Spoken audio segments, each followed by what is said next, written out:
Helmet नहीं पहनने के जुर्म में बीच सड़क पर पुलिस ने युवक की कर दी बेरहमी से पिटाई का वीडियो हुआ वायरल। दरभंगा बिहार के दरभंगा जिला में इन दिनों एक वीडियो बड़ी तेजी से वायरल हो रही है, जिसमें एक महिला पुलिसकर्मी के द्वारा बाइक सवार को डंडे से पिटाई करते हुए नजर आ रहा है।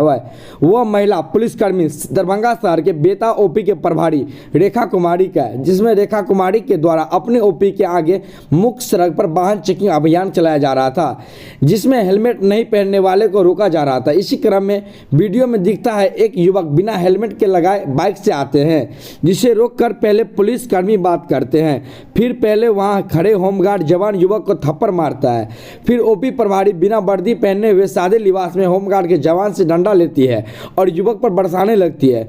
युवक रोकना चाहता है, लेकिन रेखा कुमारी लगातार पीटती नजर आ रही है। हालांकि इस वायरल वीडियो की पुष्टि द रियल मिथिला नहीं कर रही है। आगे देखिए सिटी एसपी क्या कुछ कहते हैं। चेकिंग के दौरान क्या मामला है सर? ये इस वीडियो को हम लोग जो है जांच कर रहे हैं, वरीय पदाधिकारी से इसका जांच कराया जाएगा और जो भी नियम संगत कार्रवाई है वो वरीय पुलिस अधीक्षक महोदय के द्वारा जो है इसमें किया जाएगा। देखें आप वीडियो सर? अभी आप ही के माध्यम से हमको ये प्राप्त हुआ है, इसको हम लोग जो है जांच करवाएंगे।